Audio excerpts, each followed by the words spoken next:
ያዎቻችንን የምንለው ተመለሱ። ነብይ የሚባል የለንም፣ ሐዋርያት የሚባል የለንም፣ ነብይትም የለችም። የሶፎንያስ ጉዳይ ኢትዮጵያውያን በደቡብ አፍሪካ ተመልካቾቻችን እንደምን ቆያችሁ? ሳምንቱ እንዴት ነበር? በትንተና ሰዓታችን ተገናኝተናል። ዛሬ ሁሉንም ነገር ከመንፈሳዊ ቤታ አንጻር የምንመለከትበት የትንተና ሰዓታችን ነው። እኔ ከእናንተ ጋር የምቆየው አገልጋይ ጥላሁን ነኝ። አብራችሁን ቆዩ። ዛሬ በትንተና ሰዓታችን ሶስት ዋና ርዕሶችን እናያለን። ያው ትንሽ ጥቂት ጊዜ ሆኖታል፣ ብዙ ወራቶች ባያልፉትም ጋዜጠኛ ሶፎንያስ ወደ ሚዲያዎች ከወጣ በኋላ ብዙ ሰዎች ያው በዩቲዩብ ላይ በስፋት አሰራጭተውታል። ጉዳዩም በጣም አሳሳቢ ጉዳይ ነው። በእርግጥ ያው አንዳንድ ጊዜ የማትጠብቁት ሰው በማይሆን ሌቨል ውስጥ ሆኖ ስታገኙት በጣም ያሳዝናል። ምክንያቱም ትልቅ ጋዜጠኛ ነው፣ ብዙ ነገሮችን የሰራ ሰው ነው። በዚህ አሳፋሪ ተግባር ውስጥ መገኘቱ ትንሽ ልብን የሚሰብር ይመስለኛል። ያው በሚዲያውም ትላልቅ ቦታ ወይም ስፍራ ሰጥተን የምናያቸው ሰዎች በዚህ አሳፋሪ ተግባር ውስጥ ይገኛሉ ብለን ማንጠብቃቸው ግለሰቦች በዚህ ልክ ወርደው ሲገኙ በጣም የሚያሳዝን ነው እና ለብዙ ወራቶች አምልጦ እንደቆየ ይታወቃል። እና ያው ተደብቆ ከቆየበት ወጥቶ ይመስለኛል ይሄንን ቪዲዮ የለቀቀው። ትንሽ አሳዛኝ ቪዲዮ ይመስለኛል። ምክንያቱም ያ መልኩ ጠፍቷል፣ እንደ ድሮ አይደለም። ያ የሚያምረው ሶፎንያስ አይደለም፣ ሌላ ሆኗልና የመጨረሻው እንደዚህ ነው። ኦሬዲ ሁሉም ሰው መማር ያለበት ነገር ምንድነው? ይሄ ነገር ምንም ጥቅም እንደሌለው ሰዎች የሆነ እንደዚህ አይነት ክፋቶችን ሊያደርጉ ይችላሉ፣ ማንም ላያቸው ይችላል። ግን ውጤቱ ሪዛልቱ ይሄ ነው። ይሄ የግብረ ሰዶማዊነት ድርጊት ብዙ በሽታዎችን ያመጣል። እድሜን ከማሳጠር ጀምሮ ብዙ በሰውነት ላይ የሚያመጣቸው በሽታዎች አሉ። ስለዚህ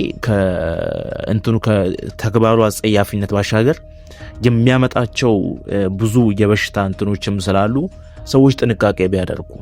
በእርግጥ ያው አንዳንድ ጊዜ ሳይፈለጉ የሚደፈሩ ወንዶችም ሊኖሩ ይችላሉ።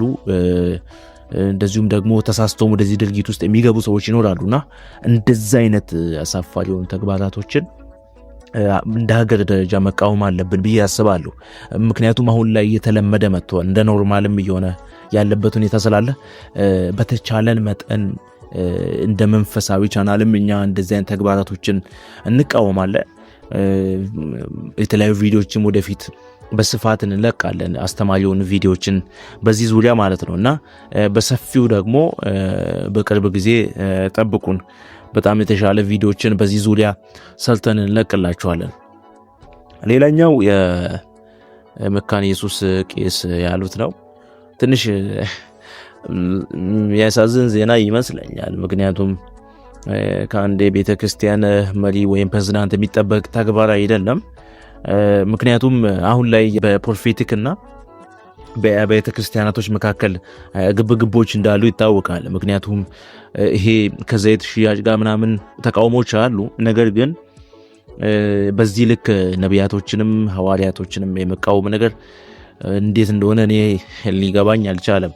እነሱ ያው በእርግጥ ከቃሉ አጣቅሰው የሐዋርያቶች ሐዋርያ በኢየሱስ ብቻ የተቀባ ነው የሚል ሐሳብ ያነሳሉ። በዚህ ላይ ማለት የምንፈልገው ነገር ምንድነው? በእርግጥ ብዙ ሰዎች በዚህ ዘመን ሐዋርያ የለም ሊሉ ይችላሉ።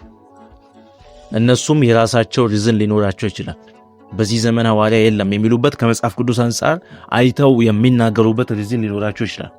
ነገር ግን በዚህ ዘመን ነብይ የለም ብሎ መናገር፣ በዚህ ልክ ደፍሮ ነብይ የለም ማለት ምን የሚሉት ነገር? ምናልባት ሐዋርያ የሚለው ነገር እሱ በእርግጥ ትልቅ ዲቴል ጥናት የሚፈልግ ነገር ነው። ነገር ግን በዚህ ልክ ሐዋርያ የለም ነብይ የለም ብለው በድፍረት ወጥተው ማውራት መጀመሪያ ላይ ያ ነገር ውይይት አያስፈልገውም ነበር?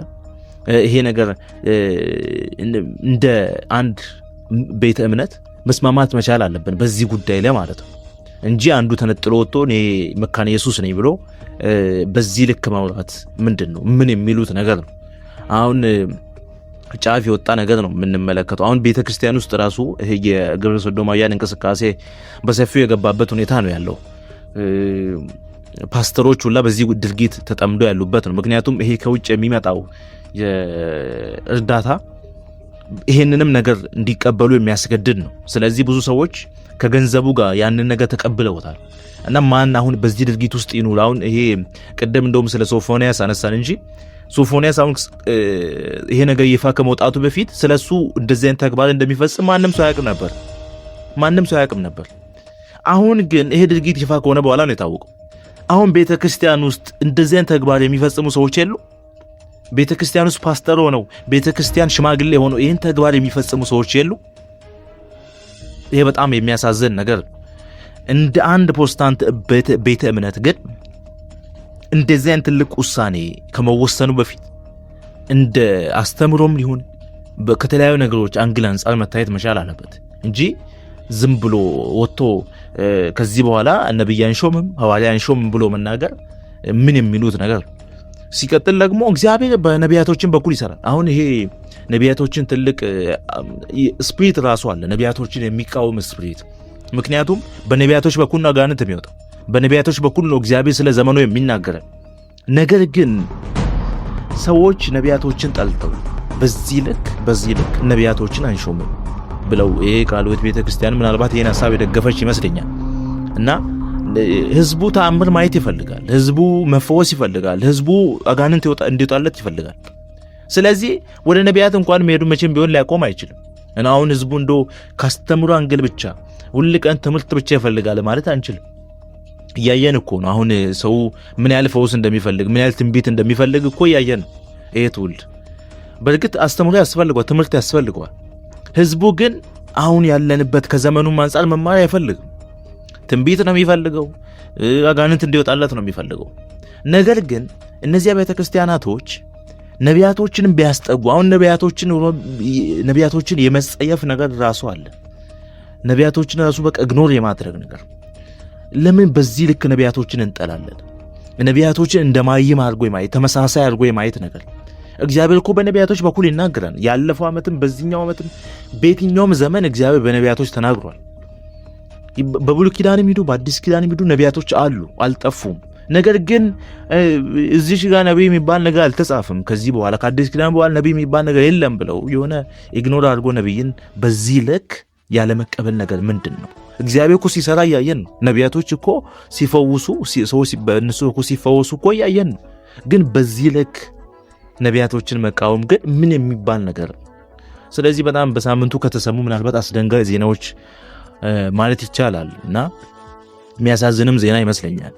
ሌላኛው በደቡብ አፍሪካ ውስጥ ያለው ይህ እንቅስቃሴ በአንድ ድርጅት የሚመራ ወይም ፓርቲ የሚመራ እንቅስቃሴ ነው እና በስደተኞች ላይ ያነጣጠረ ጥቃት የሚያደርስ የዱዱላ እንቅስቃሴ ብዙ ስደተኞችን የሚያፈናቅልና ብዙ ስደተኞችን መግደል መዝረፍን የሚያካትት እንቅስቃሴ ነው እና የሚያሳዝን እንትን ይመስለኛል። ምክንያቱም ኔልሰን ማንዴላ እንኳን ለነጻነት ተዋድቀው ያን ሁሉ ዓመት በእስር ቤት ካሳለፉ በኋላ ወደ ስልጣን ሲመጡ አፓርታይድ ስርዓት ሙሉ በሙሉ ከደቡብ አፍሪካ ላይ አላስወገዱ። ምናልባት ከኋላ የተስማሙ ስምምነት ሊኖራቸው ይችላል። ምክንያቱም በደቡብ አፍሪካ ውስጥ ራሱ ነጮች ብቻ የሚኖሩበት ከተማ አለ። ያ ከተማ እንደ ሀገር ነው የሚቆጠረው። የራሱ ባንዲራ አለው፣ የራሱ ባንክ አለው፣ የራሱ መገበያያ ገንዘብ አለው። በዚህ ልክ ነው ነጮች ደቡብ አፍሪካ ውስጥ ነግሰው ያሉት። ግን ጥቁሮች በጣም ጥቂት ስፍራ ላይ ተወስነው በጣም ማጆሪቲው ሪሶርስ ያለው በነጮች እጅ ነው። ግን ነጮችን በዚህ ልክ ሳይቃወሙ ስደተኞች ላይ መበርታት ግን ምን የሚሉት ነገር? አሁን ስደተኞችን ማጥቃት፣ በእነሱ ላይ ያነጣጠ ጥቃት መፈጸም ምን ጥቅም አለው? አሁን አሁን ኢትዮጵያውያን ከዚህ ኑሮ ቸግሯቸው ለመለወጥ የሄደን አንድ ኢትዮጵያዊ እስከ ሱፐርማርኬቱ ድረስ ገብተህ ብትገላው ምንድን ነው የምትጠቀመው? እንደውም እነሱ ስራ ፈጣሪ ናቸው ማለት ይቻላል። ከዚህ የሄዱ ስደተኞች እዛ ሰርቶ ተለውጠው ሌላኛውን ደቡብ አፍሪካዊ በብዙ ነገር መጥቀም ይችላሉ። ግን እነሱ ሲዘረፉ፣ እነሱ ንብረታቸው ሲወደም እነዚህ ደቡብ አፍሪካውያን ራሱ ምንድን ነው የሚጠቀሙት?